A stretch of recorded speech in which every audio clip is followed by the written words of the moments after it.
Modul ajar 7.4. Topik keluarga awal kehidupan. Subtopik mengenal lokasi tempat tinggal. Modul untuk kelas 7. Assalamualaikum warahmatullahi wabarakatuh. Shalom, salam sejahtera, Om Swastiastu, Namo Buddhaya, salam kebajikan. Jumpa kembali pada channel Guru IPS. Kali ini kita akan membahas modul ajar 7.4, yang mana pada modul ajar ini kita akan bersama-sama mengeksplorasi konsep lokasi tempat tinggal. Seperti yang kita pahami bahwa kehidupan manusia tentunya membutuhkan ruang, dan ruang kehidupan manusia berada di bumi ini. Dan ini merupakan wujud kasih Tuhan terhadap kita yang merupakan ciptaannya. Dalam ribuan hingga jutaan ruang-ruang yang terdapat dan tersebar di dalam tata surya ini dan diciptakan olehnya, bumi merupakan ruang kehidupan bagi semua makhluk hidup termasuk kita. Ruang di bumi sebagai tempat tinggal bagi kita. Dan hal ini dapat diklasifikasikan dengan berbagai istilah seperti bentang alam, letak geografis, letak astronomis, ataupun diidentifikasi dalam struktur ruang dari yang terkecil hingga terbesar, seperti rumahmu yang merupakan ruang kehidupan pribadi. Kemudian selanjutnya terdapat RT atau rukun tetangga, RW rukun warga, desa, kota, kabupaten, provinsi, negara, dunia, dan sebagainya. Nah, bagi yang baru mengunjungi channel Guru IPS ini, dapat memberikan subscribe dan like pada tayangan ini, di mana hal tersebut tujuannya adalah untuk mendukung pengembangan dan perbaikan konten-konten pada channel ini di masa mendatang. Terima kasih. Salam guru hebat, GTK kuat, Indonesia hebat. Sebelum kita mengeksplorasi konsep dari topik lokasi tempat tinggal yang akan kita paparkan dan jelaskan pada sesi kali ini, maka ada baiknya kita akan melakukan kegiatan mulai dari diri. Silahkan hening sejenak. Kemudian, ambillah buku catatan atau satu lembar kertas, dan setelahnya, pada tengah halaman buku atau kertas tersebut, gambarlah sebuah lingkaran kecil di tengah halaman kertas atau buku tersebut. Lingkaran kecil di tengah halaman. Amati sejenak gambar tersebut sambil menarik nafas perlahan-lahan, lalu hembuskan. Oke. Selanjutnya, bayangkan di dalam pemikiran kalian gambar lingkaran kecil yang digambarkan di tengah halaman tersebut dapat dikembangkan menjadi sebuah gambar atau ilustrasi dalam bentuk lainnya, atau dalam bentuk apa yang terlintas di dalam benak dan pemikiran kalian. Selanjutnya, tuangkan hasil kegiatan mulai dari diri ini terhadap apa yang sudah dibayangkan dari kelanjutan lingkaran yang berada di tengah halaman tersebut. Buatlah satu gambar utuh kelanjutan dari lingkaran kecil tadi. Setelahnya, tuliskan apa yang telah kamu gambar tersebut. Beri namanya, gambar barunya, kemudian jelaskan apa maknanya. Tulis di bagian bawah halaman atau bagian kertas atau di bagian manapun pada sisi yang masih kosong. Kemudian dapat juga dihias dengan warna-warna. Bila sudah, maka silakan gambar tersebut dapat dipajang di ruang karyamu ataupun dapat diletakkan di kelas ataupun di meja dalam kelas ataupun meja kalian, dan kemudian dapat diberikan bingkai kecil sehingga menjadi hiasan meja di kelasmu. Tujuan pembelajaran pada modul ajar 7.4 adalah memahami dan memiliki kesadaran akan keberadaan diri serta mampu berinteraksi dengan lingkungan terdekatnya. Sedangkan indikator tujuan pembelajaran modul ajar 7.4 yakni menjelaskan interaksi antar wilayah. Perhatikan tayangan di samping saya berikut ini. Kemudian jawablah 3 pertanyaan brainstorming yang saya berikan. Pertama, ilustrasi apa yang ada pada tayangan tersebut? 2, masih terkait tayangan tersebut, di manakah kamu berada atau kamu tinggal bila berada pada tayangan tersebut? Dan yang ketiga, mungkinkah kamu ada tanpanya? Berikan jawaban pada web portofolio pembelajaran ataupun pada lembar catatan kerja kalian. Dari ketiga pertanyaan brainstorming yang telah kita refleksikan, maka dapat disimpulkan bahwa tanpa ruang kita tidak akan ada. 2, ruang adalah tempat kita beraktivitas di dalam kehidupan.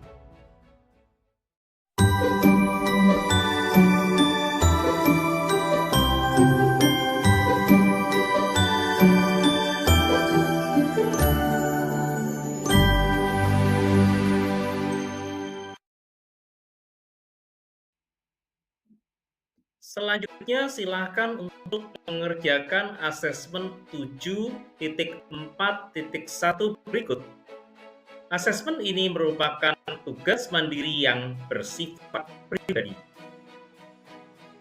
Buatlah dalam bentuk sketsa maupun peta ataupun juga tulisan, gambar, atau infografik dari ruang-ruang yang ada pada 1. rumahmu, 2. sekolahmu. Kemudian berikan nama-nama terhadap ruang tersebut serta jelaskan apa manfaat atau fungsi dari ruang-ruang tersebut. Cobalah memperhatikan ilustrasi berikut ini baik-baik. Ilustrasi apakah yang ditunjukkan? Ilustrasi tersebut menunjukkan tata ruang pada suatu perkotaan. Merujuk pada 3 pertanyaan brainstorming sebelumnya, serta asesmen 741 yang telah diberikan sebagai tugas mandiri, maka ruang memiliki pengertian sebagai tempat di permukaan bumi, baik keseluruhan maupun sebagian, yang digunakan oleh makhluk hidup untuk tinggal dan beraktivitas. Dan ruang sendiri tidak terbatas pada udara, tetapi mencakup secara keseluruhan, baik itu perairan seperti laut dan sungai, serta lapisan tanah dan batuan di bawahnya, hingga kedalaman tertentu. Ruang juga menjadi tempat berlangsungnya interaksi antara manusia dengan lingkungannya, maupun interaksi antar manusia itu sendiri, dan diantaranya tentunya adalah seperti rumah kita, pasar, pertokoan, bandara, sekolah, ruang terbuka hijau, perusahaan, tempat ibadah, tempat wisata, gedung, jalan-jalan, dan lain sebagainya yang ditunjukkan dalam ilustrasi. Dalam satuan terkecil hingga terbesar, ruang dapat berupa rumah tinggal kita, kumpulan rumah tinggal orang lain yang kemudian bila diidentifikasi secara tingkatan ataupun terstruktur, terbagi menjadi rukun tetangga, rukun warga, kota, kabupaten, provinsi, negara, dunia, dan alam semesta, planet, tata surya, dan seterusnya. Setelah kita memahami apa itu ruang, maka pada asesmen 7.4.2 ini, yang juga merupakan tugas mandiri yang perlu dikerjakan secara personal, tuliskan mata pencaharian penduduk yang dominan sesuai dengan identifikasi dari gambar-gambar bentuk muka bumi yang tersedia berikut ini. Setelah mengerjakan asesmen 7.4.2, maka kita dapat menyimpulkan yang pertama, bahwa berbagai karakteristik muka bumi ternyata mempengaruhi mata pencaharian. Setiap wilayah dapat menghasilkan barang kebutuhan yang berbeda dengan wilayah lainnya karena perbedaan bentuk muka bumi. Yang kedua, interaksi antar ruang seperti kawasan pesisir yang menghasilkan hasil laut dengan dataran tinggi yang menghasilkan sayuran tidak hanya dipengaruhi karena perbedaan bentuk muka bumi saja, melainkan juga dipengaruhi oleh jaringan jalan serta transportasi terhadap interaksi yang terjadi. Nah, hal inilah yang menyebabkan interaksi antar wilayah dalam rangka memenuhi kebutuhan lain yang tidak ada di wilayahnya dapat terjadi. Yang ketiga, sebagai contoh, di pedesaan akan menghasilkan sumber pangan yang dibutuhkan oleh penduduk perkotaan.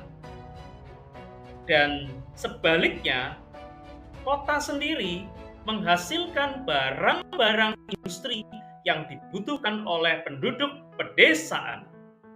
Interaksi dapat terjadi antara satu kota dengan kota yang lain berupa pertukaran barang dan jasa. Interaksi juga dapat terjadi antara kota dengan desa, desa dengan desa.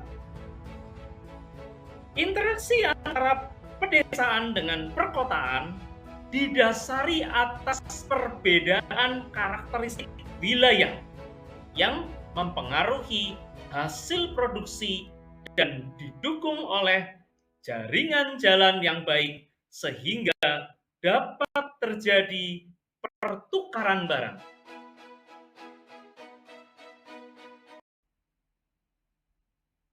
Mari kita mengidentifikasi karakteristik wilayah. Kita akan melihat unsur pembeda antara desa dengan kota. Seperti yang terlihat pada tabel, karakteristik suatu wilayah itu dipengaruhi oleh berbagai faktor, dan tentunya terjadi perbedaan antara satu wilayah dengan wilayah yang lain. Unsur pembeda antara desa dengan kota yang pertama adalah basis ekonominya. Dari basis ekonominya, di desa cenderung kegiatan masyarakat adalah pertanian, sedangkan di kota kegiatan industri, perdagangan, dan jasa. Yang kedua, kegiatan mata pencaharian. Di desa cenderung agraris dan homogen, sedangkan di kota adalah non-agraris dan heterogen. Kemudian musim atau cuaca. Di desa, musim atau cuaca itu sangat penting dan menentukan dalam kegiatan sehari-hari. Sedangkan di perkotaan, musim dan cuaca dianggap tidak terlalu penting. Kemudian yang keempat, rumah dan tempat kerja. Di desa, rumah dan tempat kerja biasanya dekat, sedangkan di kota, rumah dan tempat kerja berjauhan. Unsur pembeda yang kelima, kepadatan penduduk. Kepadatan penduduk di desa adalah tidak padat, sedangkan kepadatan penduduk di kota sangat padat. Yang keenam, ditinjau dari stratifikasi sosial. Di desa, stratifikasi sosialnya cenderung sederhana dan sedikit. Namun, di kota, stratifikasi sosialnya cenderung lebih kompleks dan lebih banyak. Kemudian untuk diferensiasi sosial kecil terkait dengan unsur pembeda yang ketujuh. Di desa mempunyai kecenderungan homogen, sedangkan di kota mempunyai kecenderungan kompleks dan heterogen. Kemudian untuk yang ke-8, unsur pembeda lembaga sosial. Di desa biasanya lembaga-lembaga sosial yang ada itu terbatas dan sederhana. Sedangkan di kota, lembaga sosial sangat banyak dan lebih kompleks. Kemudian yang ke-9, mobilitas sosial. Mobilitas sosial di desa itu cenderung lebih rendah, sedangkan mobilitas sosial di daerah perkotaan cenderung lebih tinggi. Yang terakhir, yang ke-10 terkait dengan unsur pembeda, yaitu ditinjau dari status sosial. Di desa, status sosial setiap orang cenderung stabil atau stagnan, sedangkan di kota status sosialnya cenderung tidak stabil. Itulah unsur pembeda antara desa dan kota yang merupakan contoh dari perbedaan karakteristik antar wilayah. Setelah kita mengetahui karakteristik wilayah dan juga unsur pembeda antar wilayah yang satu dengan yang lainnya, dan kita sudah membedakan perbedaan ataupun mengidentifikasi unsur pembeda antara desa dan kota, selanjutnya kita akan berbicara tentang interaksi antar wilayah. Nah, bagaimana interaksi antar wilayah itu dan apa itu interaksi antar wilayah? Baik, mari kita simak. Yang pertama, interaksi antar wilayah merupakan fenomena perbedaan satu tempat dengan tempat lain yang menjadikan tempat tersebut unik. Interaksi sendiri merupakan peristiwa yang saling mempengaruhi daya objek atau tempat satu wilayah dengan wilayah lainnya. Setiap wilayah memiliki potensi sumber daya dan kebutuhan yang berbeda dengan tempat lainnya. Hal inilah yang mendasari terjadinya interaksi antar wilayah dalam rangka memenuhi kebutuhan. Masih terkait interaksi antar wilayah. Penggunaan lahan di pedesaan didominasi lahan pertanian, termasuk diantaranya perkebunan dan perikanan. Keduanya memiliki ruang terbuka yang lebih luas dibandingkan areal terbangun. Sedangkan penggunaan lahan di perkotaan memiliki heterogenitas yang lebih tinggi dibandingkan wilayah pedesaan. Hal inilah yang membuat wilayah pedesaan dapat menghasilkan bahan pangan yang dibutuhkan penduduk perkotaan. Sebagai contoh, seperti yang ada dalam ilustrasi, Kabupaten Brebes memiliki komoditas pertanian bawang merah dan Kabupaten Wonosobo menghasilkan komoditas pertanian kentang. Kedua wilayah tersebut saling berinteraksi untuk memenuhi kebutuhan pangan, sehingga Kabupaten Wonosobo mengirimkan hasil pertanian berupa kentang ke Kabupaten Brebes dan sebaliknya Kabupaten Brebes mengirimkan hasil komoditas pertanian bawang merah ke Kabupaten Wonosobo. Untuk memberikan gambaran yang lebih tegas terkait interaksi antar ruang atau interaksi antar wilayah, perhatikan ilustrasi berikut. Bandung memiliki komoditi perkebunan seperti kentang, stroberi, ubi, dan hasil kebun lainnya. Sedangkan Surabaya yang berjarak 400 km dari Bandung menghasilkan komoditas perikanan berukuran sedang. Kedua wilayah tersebut saling berinteraksi untuk memenuhi kebutuhan pangan masyarakatnya. Dan Bandung mengirimkan hasil perkebunan ke Surabaya, sebaliknya Surabaya mengirimkan komoditas perikanan ke kota Bandung. Di sisi lain, Bandung juga berinteraksi dengan kota Indramayu yang berjarak 100 km dan masih berada di dalam wilayah provinsinya. Bandung mengirimkan hasil perkebunannya, sedangkan Indramayu mengirimkan hasil komoditas perikanan dalam ukuran ikan-ikan besar ke kota Bandung. Inilah gambaran interaksi ruang atau interaksi antar wilayah dari tiga kota, di mana Bandung dengan Surabaya dan Bandung dengan Indramayu. Selanjutnya silahkan mencoba untuk mengerjakan asesmen 7.4.3 yang berupa tugas kolaboratif. Petunjuk asesmen 1. Cari produk-produk yang terdapat di rumah, bisa berupa bahan makanan kemasan ataupun barang.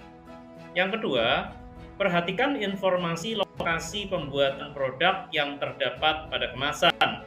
Dan yang ketiga, tulis hasil informasi tersebut pada tabulasi yang tersedia seperti pada tayangan berikut. Dan hasil tabulasi terbagi menjadi kategori nama, dokumentasi foto, dan daerah asal produk. Yang keempat, diskusikan mengapa produk tersebut berasal dari berbagai wilayah yang berbeda.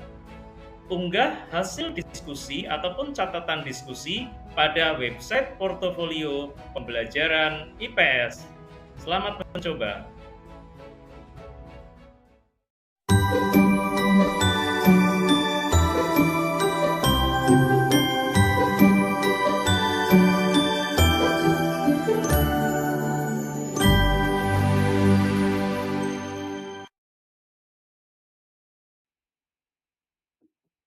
Mari selanjutnya perhatikan letak astronomis negara kita Indonesia pada peta berikut.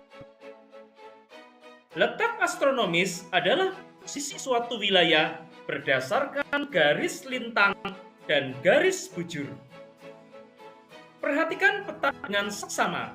Di dalam peta terdapat ikon jarum kompas, di mana fungsinya adalah untuk menunjukkan arah mata angin.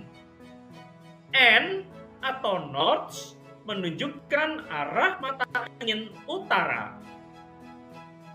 E atau east menunjukkan arah mata angin timur. South atau S menunjukkan arah mata angin selatan.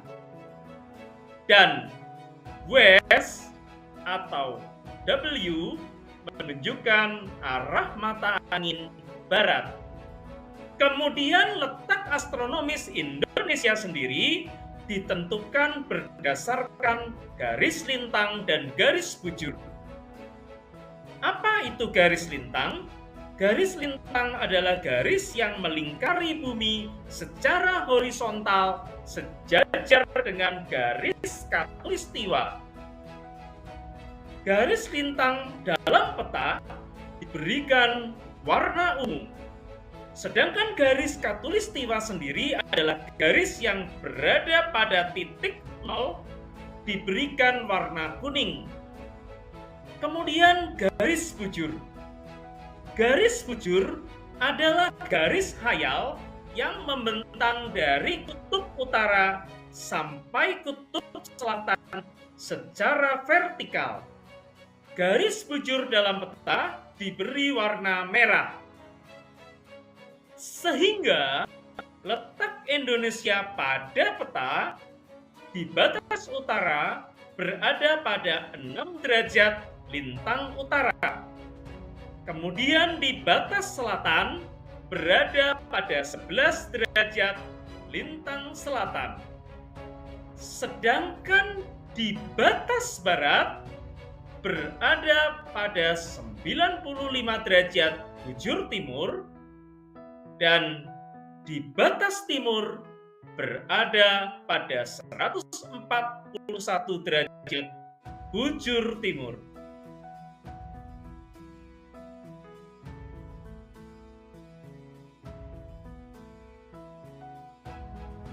Kemudian lokasi. Apa itu lokasi?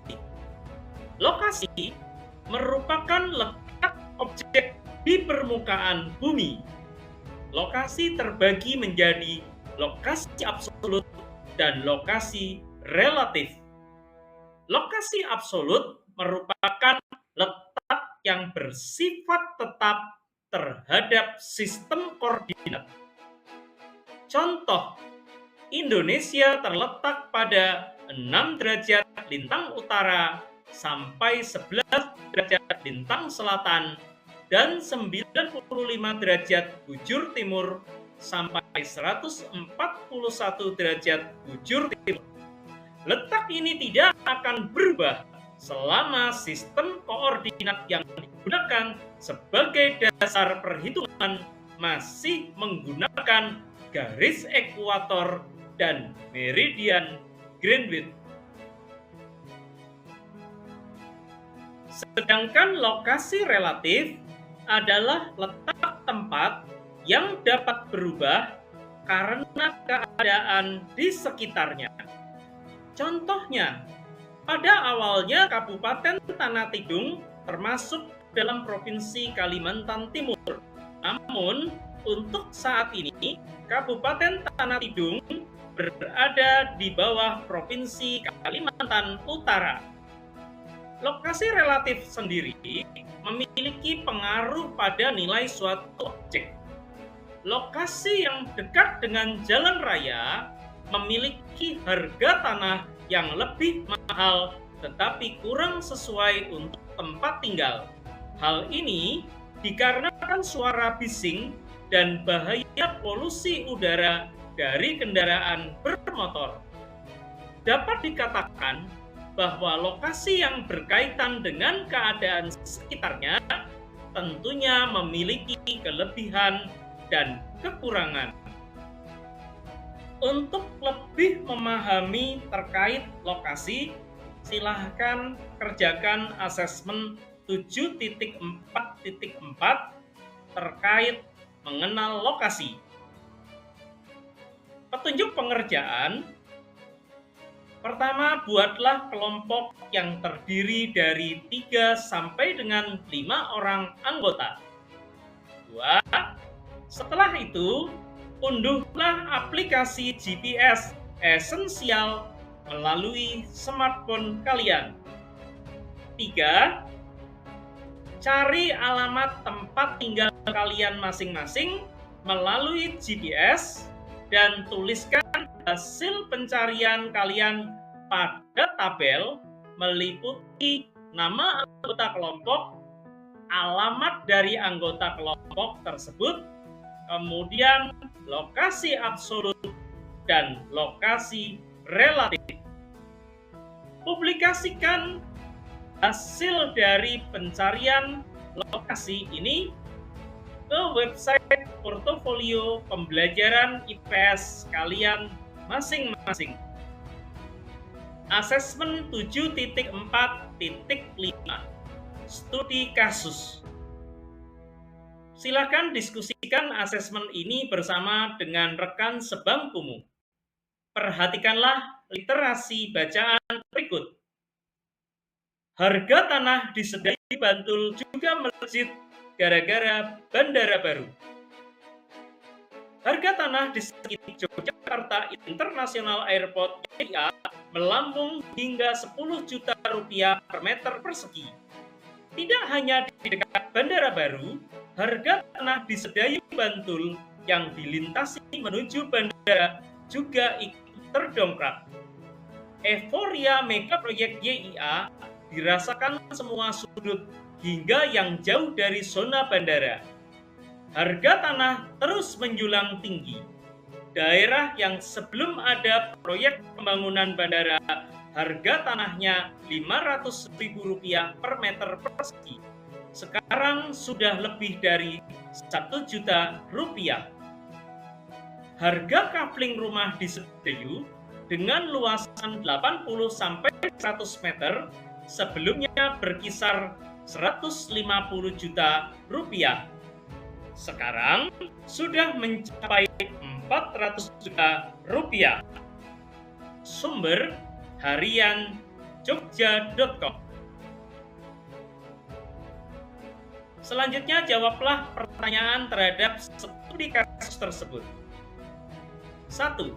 Jenis lokasi apa yang mempengaruhi kenaikan harga tersebut?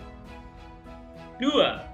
Mengapa bisa terjadi kenaikan harga lahan di sekitar bandara baru? Silahkan upload hasil diskusi ke dalam website portofolio pembelajaran IPS masing-masing.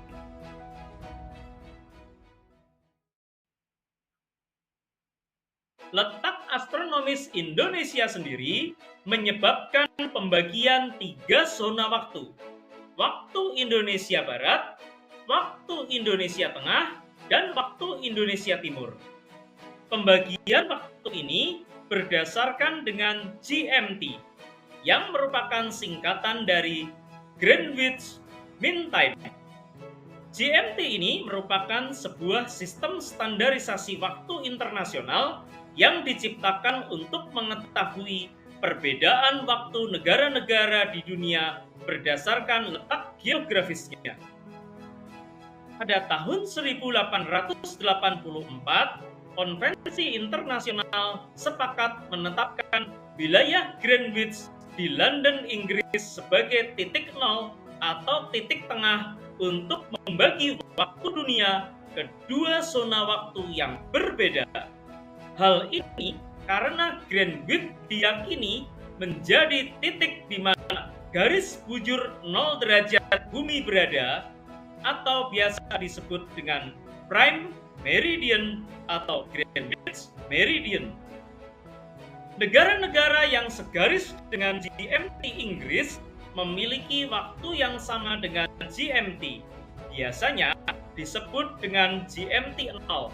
Contohnya Burkina Faso, Togo, Ghana, Islandia, dan lain-lain. Negara-negara yang berada di timur GMT Inggris memiliki waktu lebih cepat daripada GMT itu sendiri, di mana setiap 15 derajat menunjukkan perbedaan waktu lebih cepat 1 jam. Biasanya disimbolkan dengan GMT+. Contoh, Indonesia adalah GMT plus 7. Berarti waktu Indonesia lebih cepat 7 jam dari waktu di London. Negara-negara yang berada di barat GMT Inggris memiliki waktu lebih lambat daripada GMT itu sendiri, di mana tiap 15 derajat menunjukkan perbedaan waktu lebih lambat 1 jam. Biasanya disimbolkan dengan GMT minus. Contoh, New York GMT minus 5. Berarti waktu New York lebih lambat 5 jam dari waktu di London.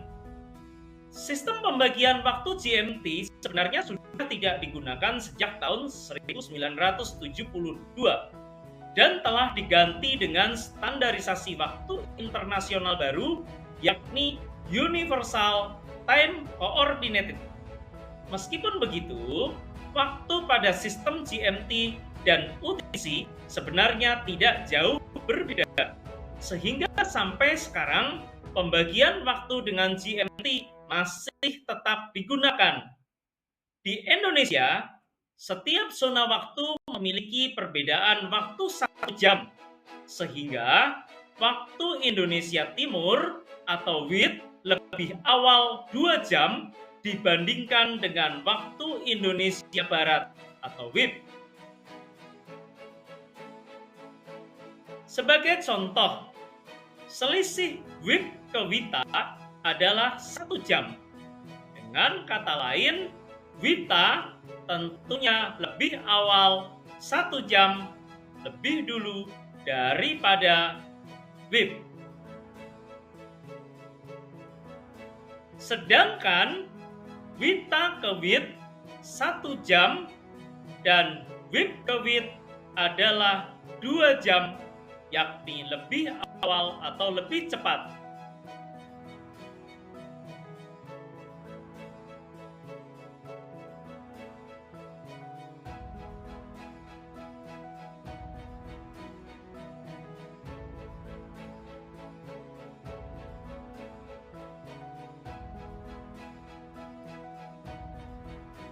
Penetapan zona waktu di Indonesia sendiri ditetapkan pada 1 Januari 1988 dan hal ini berdasarkan keputusan Presiden Republik Indonesia nomor 41 tahun 1987 tentang pembagian wilayah Republik Indonesia menjadi 3 wilayah waktu. Penetapan zona waktu ini menyebabkan terjadinya perbedaan terhadap waktu beribadah, jam beraktivitas, dan tantangan komunikasi antar zona waktu. Rincian penetapan zona waktu di Indonesia meliputi 1. Waktu Indonesia Barat atau WIB. Zona waktu ini berdasarkan garis meridian pangkal 105 derajat bujur timur. Wilayah zona waktu ini mencakup provinsi di Pulau Sumatera, Jawa, Kalimantan Barat, dan Kalimantan Tengah. Yang kedua, waktu Indonesia Tengah atau WITA. Zona waktu ini didasarkan pada meridian pangkal 120 derajat bujur timur. Cakupan wilayahnya meliputi Provinsi Kalimantan Timur, Kalimantan Selatan, Bali, Nusa Tenggara Barat (NTB), Nusa Tenggara Timur (NTT), dan provinsi-provinsi di Pulau Sulawesi. Yang ketiga, waktu Indonesia Timur atau WIT. Zona waktu yang didasarkan pada meridian pangkal 135 derajat bujur timur. Wilayah zona waktu ini mencakup provinsi di Pulau Papua dan Maluku.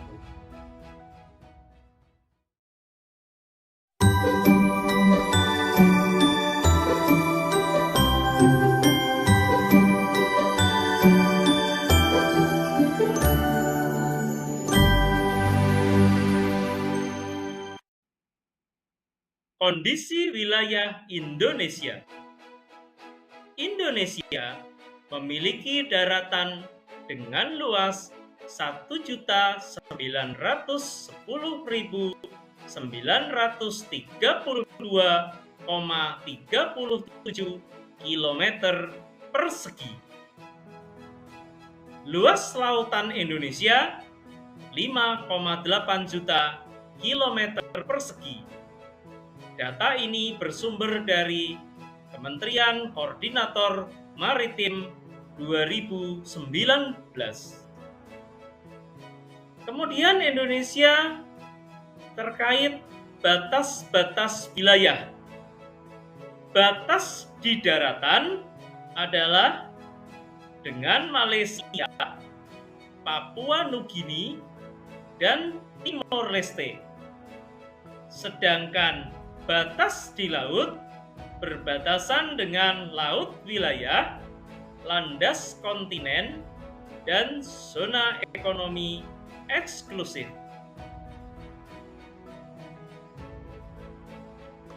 Bila sebelumnya kita telah membahas terkait letak astronomis Indonesia, selanjutnya adalah letak geografis Indonesia. Letak geografis Indonesia dapat dilihat pada tampilan dalam peta bahwa Indonesia terletak pada posisi silang dunia. Apa yang dimaksud dengan silang dunia? Yaitu Indonesia terletak di antara dua benua, benua Asia dan benua Australia. Kemudian Indonesia terletak juga di antara dua samudra, yaitu Samudra Hindia dan Samudra Pasifik. Letak silang dunia ini tentunya menguntungkan bagi Indonesia, di mana keuntungannya antara lain meliputi: 1. Indonesia menjadi jalur perdagangan internasional. Yang kedua, Indonesia memiliki kebudayaan beragam, salah satunya bahasa. Hal ini dikarenakan adanya akulturasi budaya asing dan lokal. Ketiga, transportasi laut semakin berkembang dan mendapat perhatian karena sebagai jalur perdagangan internasional. Cuaca dan iklim. Letak astronomis dan letak geografis Indonesia juga berpengaruh terhadap cuaca dan iklim, di mana cuaca sendiri merupakan kondisi rata-rata udara di suatu wilayah yang relatif sempit dalam waktu yang singkat. Sedangkan iklim merupakan kondisi cuaca rata-rata tahunan pada wilayah dengan cakupan yang luas. Contoh dari cuaca yaitu suhu udara di Kabupaten Bantul pagi ini mencapai 24 derajat Celcius. Sedangkan pada hari sebelumnya, Kabupaten Brastagi diguyur hujan deras, dan kemudian pada sore ini terjadi hujan lebat disertai angin di Kabupaten Bogor dengan arah angin dari selatan dan kecepatan mencapai 25 km per jam. Contoh iklim. Indonesia beriklim tropis. Pada tahun 2017, suhu udara rata-rata di Yogyakarta yaitu 26,05 derajat Celcius, dan rata-rata curah hujan terjadi pada bulan November sebanyak 692,50 mm kubik. Indonesia sendiri beriklim tropis dan memiliki musim hujan dan kemarau. Musim hujan yang terjadi di Indonesia yaitu pada bulan Oktober sampai dengan bulan Maret. Sedangkan musim kemarau terjadi pada bulan April sampai dengan bulan September.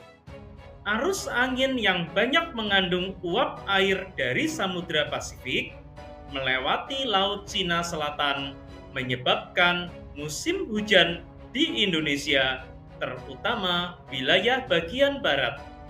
Semakin ke timur, curah hujan semakin rendah. Hal ini karena hujan telah banyak jatuh dan menguap di bagian barat. Keadaan iklim dapat diamati dengan memperhatikan unsur-unsur cuaca dan iklim. Iklim berpengaruh dalam kehidupan manusia seperti pada sektor pertanian. Tanaman tropis di Indonesia tentunya memiliki banyak varietas yang kaya akan hidrat arang, terutama tanaman bahan makanan pokok. Dan hal ini dipengaruhi oleh cuaca dan iklim. Pengaruh unsur-unsur iklim terhadap tanaman diantaranya adalah 1. Penyinaran matahari. Penyinaran matahari merupakan lamanya matahari bersinar cerah yang dihitung dari matahari terbit hingga terbenam. Hal ini tentunya mempengaruhi fotosintesis tanaman sehingga dapat meningkatkan suhu udara. Yang kedua, suhu. Suhu merupakan derajat panas atau dingin yang diukur dengan skala tertentu dan hal ini mengurangi kadar air sehingga cenderung menjadi kering. Yang ketiga, kelembapan. Kelembapan merupakan kemampuan udara dalam mengandung uap air. Tingkat kelembapan udara dipengaruhi kandungan jumlah uap air dalam udara. Hal ini berpengaruh membatasi hilangnya air.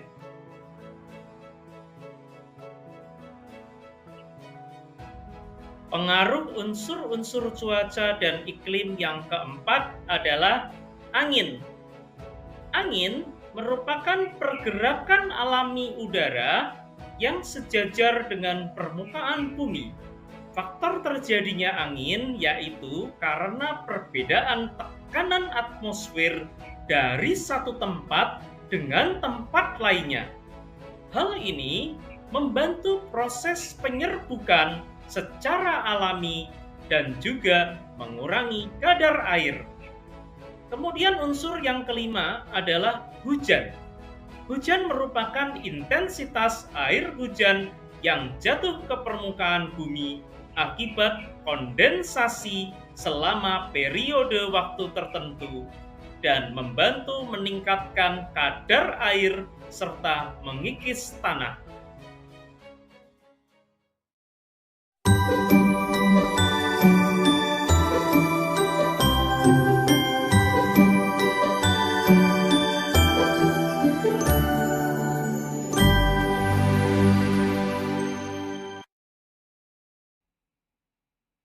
Berikutnya adalah kondisi geologis.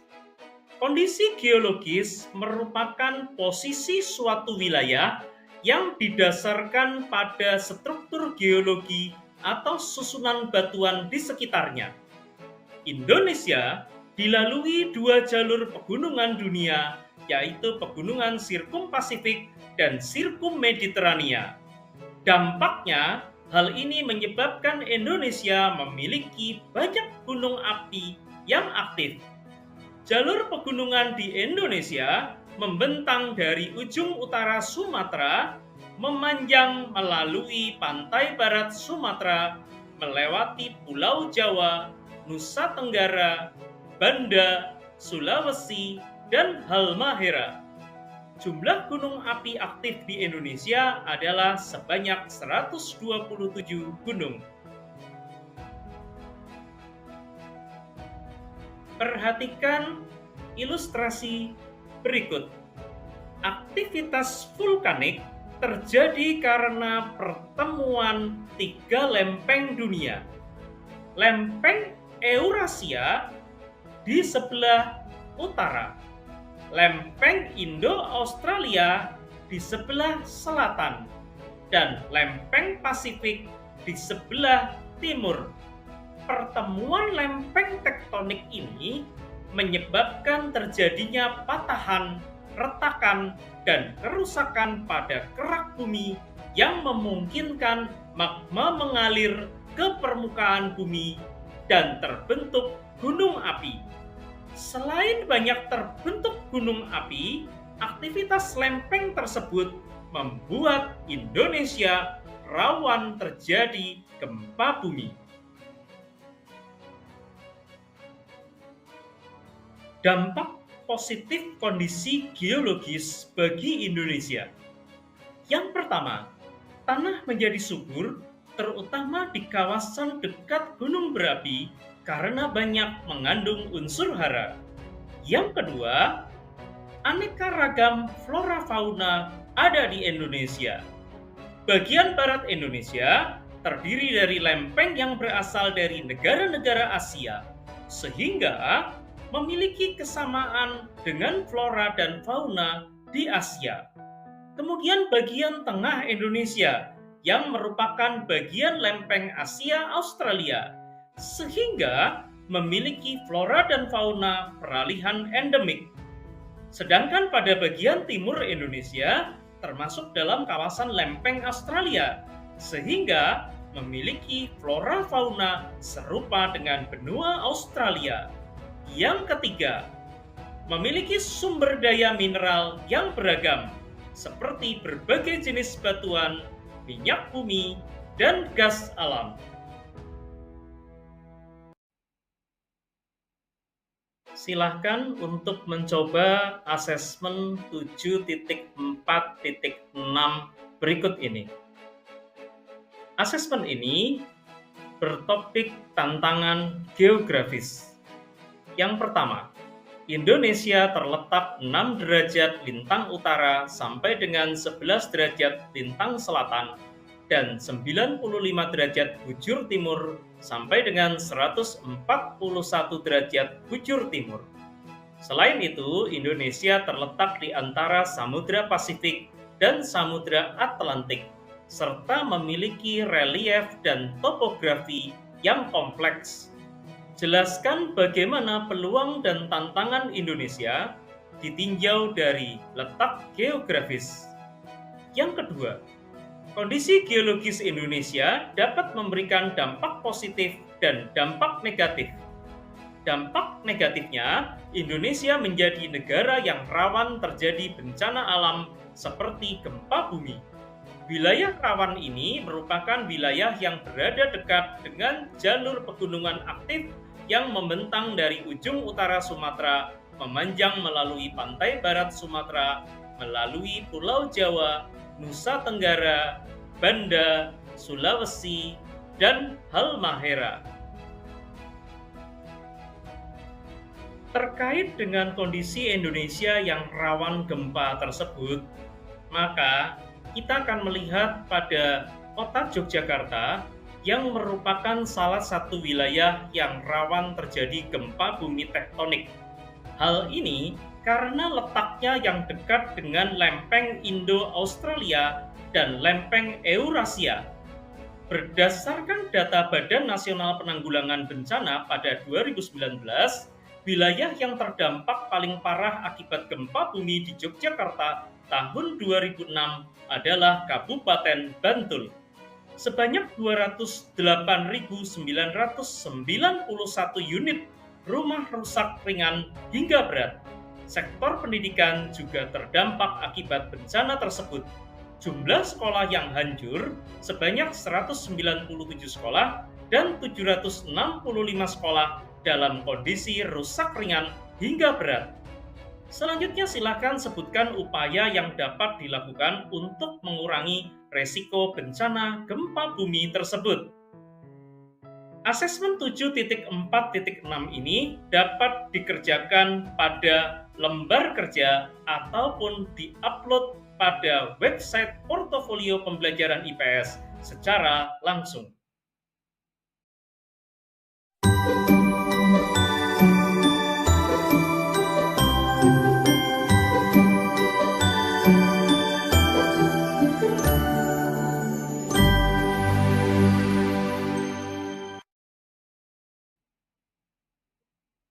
Selanjutnya, pemahaman lokasi melalui peta. Apa itu peta? Peta merupakan gambaran permukaan bumi yang diperkecil dalam bidang datar menggunakan skala tertentu. Prihandito mendefinisikan peta sebagai penyajian grafis berbentuk ruang dan hubungan keruangan berbagai perwujudan yang diwakili.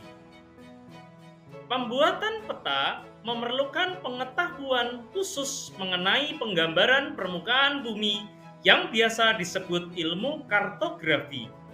Orang yang ahli membuat peta dinamakan kartografer. Apa saja komponen peta? Komponen peta terdiri dari 1. Judul peta. Judul peta merupakan identitas untuk mengetahui dan menginterpretasikan daerah yang tergambar dalam peta.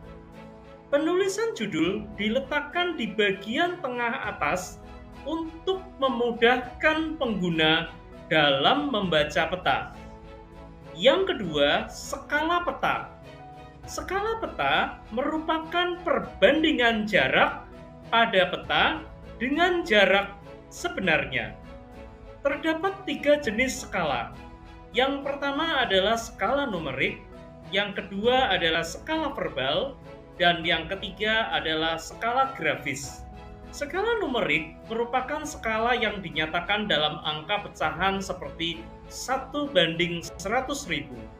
Skala verbal merupakan skala yang menunjukkan jarak inci di peta sesuai jumlah mil di lapangan seperti 1 inch to 4 mile, yang artinya 1 inci di peta mewakili 4 mil jarak sebenarnya di lapangan.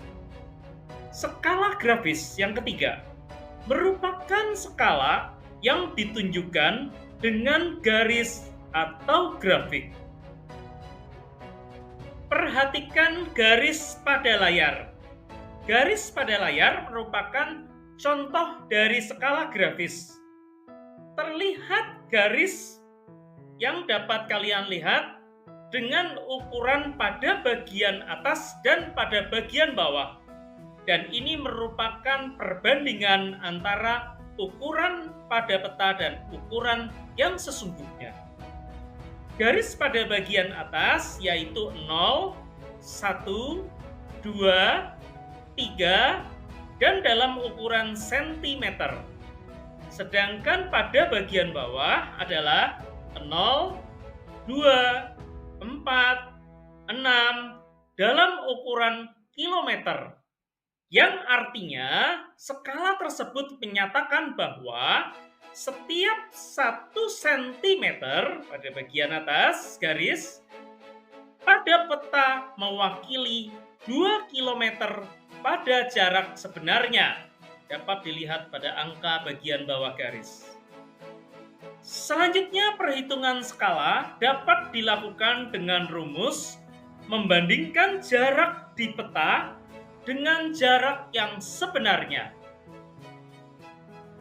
Rumusannya adalah skala sama dengan jarak di peta dibagi jarak sebenarnya. Sebagai contoh, jarak di lapangan provinsi A dengan provinsi C adalah 30 km.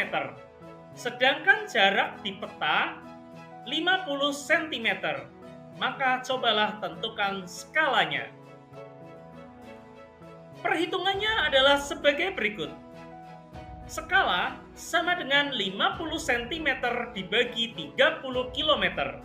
Hasilnya sama dengan 50 cm dibagi 3 juta cm. Mengapa 3 juta cm? Karena kita melakukan konversi di mana 1 km sama dengan 100.000 cm. Sehingga hasil akhirnya adalah 1 dibagi 60.000 km. Dan hasil selanjutnya adalah skala peta tersebut adalah 1 dibanding 60.000. Metode untuk mengukur skala yang kedua adalah membandingkan dengan peta lain yang telah diketahui skalanya. Formulasi rumusnya adalah P2 sama dengan D1 dibagi D2 dikalikan P1. Perhatikan pada layar. Di mana D1 adalah jarak pada peta yang sudah ada skalanya. D2 jarak pada peta yang belum ada skalanya. P1 penyebut skala yang telah diketahui. P2 skala peta yang akan dicari. Sebagai contoh, perhatikan soal berikut. Berdasarkan jarak dalam dua peta berikut, tentukanlah skala pada peta A.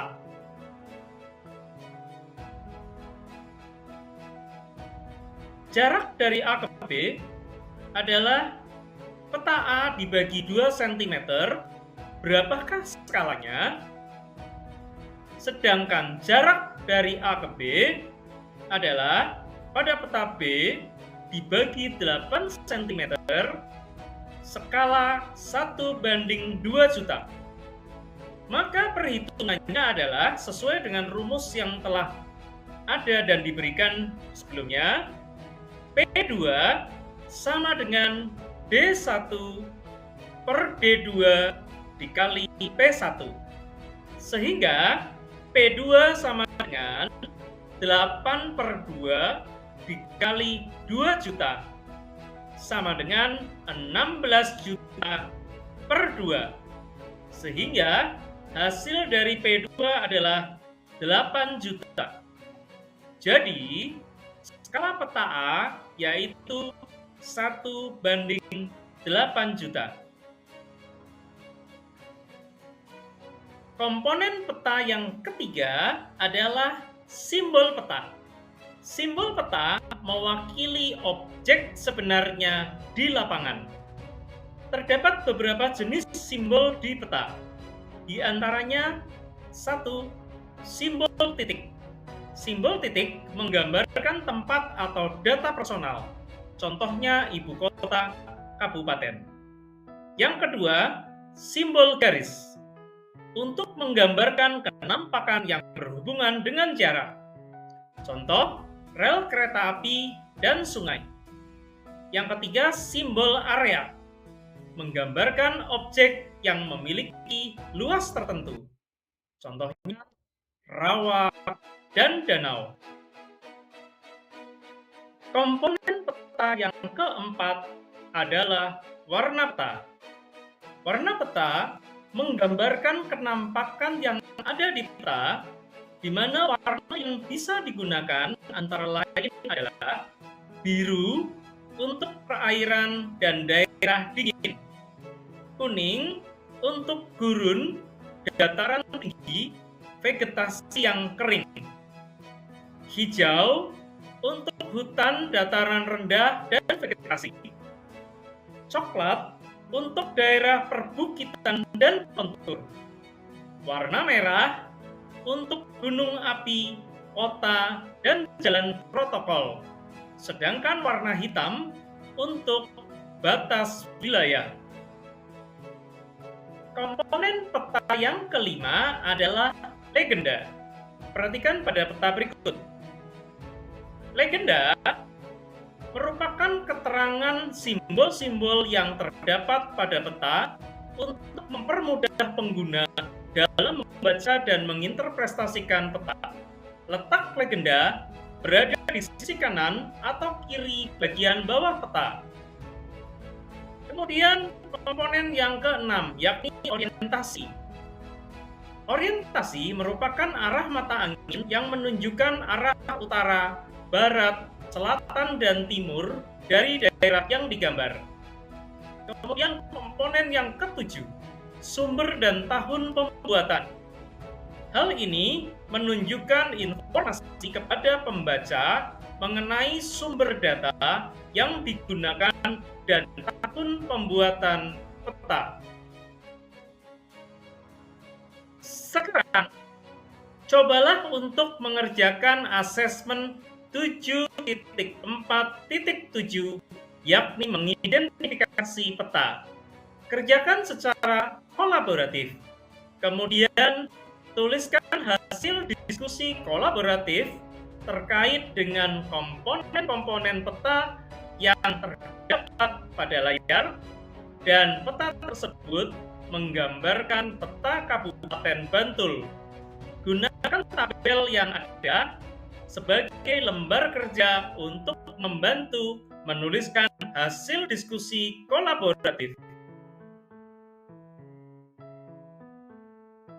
Di dalam asesmen 7.4.7 ini, jawablah juga pertanyaan pemandu untuk melengkapi dan menguatkan pemahaman terkait identifikasi peta. Menurut kelompok atau secara kolaboratif, bagaimanakah suatu peta dapat dikatakan baik? Kemudian, mengapa dalam peta perlu mencantumkan komponen-komponen peta? Semua pekerjaan kolaboratif ini silahkan dipublikasikan dan dikerjakan dalam bentuk bebas serta dapat diunggah di dalam website portofolio pembelajaran IPS. Sebenarnya apa fungsi peta? Fungsi peta diantaranya adalah untuk memperlihatkan letak suatu tempat dengan tempat lainnya di permukaan bumi. Selain itu, fungsi peta juga menunjukkan ukuran suatu objek seperti jarak dan luas daerah. Fungsi peta juga menyajikan data mengenai potensi suatu daerah, dan juga untuk memudahkan suatu pekerjaan seperti untuk perencanaan pembangunan jalan. Pemanfaatan peta digital. Peta digital dapat digunakan dalam proses pengembangan transportasi berbasis online. Sebelum ada transportasi berbasis online, pengguna transportasi publik harus mencari dan mendatangi langsung untuk memesannya. Pengguna juga harus bernegosiasi dengan pemilik transportasi untuk menyepakati harga. Ini tentunya membutuhkan waktu yang lebih lama. Dengan adanya transportasi berbasis online, maka memberikan kemudahan bagi pengguna untuk menemukan transportasi di sekitarnya dengan tarif yang telah disepakati sesuai dengan aplikasi yang digunakan. Pemanfaatan peta digital lainnya adalah untuk perhitungan estimasi biaya ekspedisi barang secara cepat. Di antaranya, 1. Faktor yang mempengaruhi biaya pengiriman seperti jarak lokasi pengiriman ke lokasi tujuan. 2. Perusahaan ekspedisi pengiriman memanfaatkan data jarak untuk mengetahui estimasi biaya pengiriman. Yang ketiga, penjual dan pembeli tidak perlu datang ke ekspedisi pengiriman untuk menanyakan estimasi biaya pengiriman barang. Dan yang keempat, penjual dan pembeli dapat melakukan pengecekan secara mandiri melalui aplikasi ekspedisi pengiriman yang digunakan. Pemanfaatan peta digital berikutnya adalah untuk perhitungan perkiraan lama waktu yang dibutuhkan untuk barang sampai pada alamat tujuan. Perkiraan lama waktu pengiriman ini memiliki sistem yang mirip dengan perhitungan estimasi biaya pengiriman. Data jarak, lalu lintas, dan jenis transportasi terintegrasi sehingga menghasilkan estimasi waktu pengiriman hingga barang dapat sampai pada alamat tujuan. Berikutnya terkait pemanfaatan peta digital adalah untuk memudahkan menemukan alamat tujuan. Ketika memesan makanan secara online melalui aplikasi, penggunaan peta digital memudahkan pengemudi menemukan restoran yang dituju. Setelah makanan siap, pengemudi akan dapat mengantarkan makanan ke alamat pemesanan dengan memanfaatkan peta digital. Posisi pengemudi terpantau dari layar handphone. Selain itu, peta digital ini juga merupakan pengganti denah dalam undangan digital. Alamat tujuan yang berupa denah yang dicantumkan kini dengan memanfaatkan peta digital dalam bentuk barcode ataupun tautan yang menghubungkan pada alamat tujuan yang langsung dapat diklik dan kemudian dapat mengarah kepada alamat tujuan. Pemanfaatan peta digital juga dapat untuk menyajikan berbagai alternatif jalan yang dapat dipilih agar waktu lebih efisien. Seseorang yang akan menuju lokasi tertentu dapat memilih dari berbagai rute jalan yang disajikan. Kondisi kepadatan lalu lintas juga dapat ditampilkan sehingga pengguna dapat memilih rute yang efisien dan cepat untuk sampai ke tujuan. Pada asesmen 7.4.8 yang merupakan asesmen terakhir pada modul ajar 7.4 ini, maka silakan menggambar denah yakni dari rumah menuju ke sekolah dengan memperhatikan komponen peta yang dapat dimasukkan dalam gambar tersebut. Denah ini dikerjakan secara mandiri sesuai dengan rumah dan alamat masing-masing. Kemudian hasilnya dipublikasi di dalam website portofolio pembelajaran IPS. Sebagai bahan refleksi dari modul 7.4, lokasi tempat tinggalku, maka buatlah sebuah doa untuk negeri secara mandiri yang isinya adalah mendoakan agar Indonesia selalu dalam perlindungan Tuhan dengan dampak positif dan negatif dari letak geografis Indonesia. Semoga Tuhan menjauhkan dari mara bahaya dan bencana yang dapat dialami oleh negara kita karena faktor dan dampak baik positif maupun negatif dari kondisi maupun letak geografis negara kita. Sebagai kesimpulan dan penutup dari modul ajar 7.4, lokasi tempat tinggalku, literasi dari lagu Desaku Yang Kucinta sangat sesuai untuk menutup jumpa kita kali ini. Desaku yang kucinta, pujaan hatiku, tempat ayah dan bunda, dan handai taulanku. Tak mudah kulupakan, tak mudah bercerai, selalu kurindukan, desaku yang permai.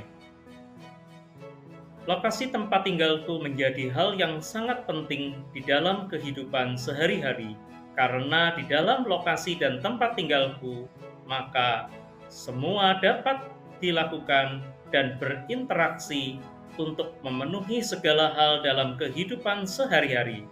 Lokasi dan tempat tinggalku tentunya adalah negara kita, yakni Indonesia yang tercinta dalam berbagai hal, baik dampak positif maupun dampak negatif terkait dengan letak geografis, letak astronomis, serta kondisi geologis negara kita Indonesia, maka tak lupa kita akan tetap bersyukur karena di tempat inilah kita berada dan kita dilahirkan.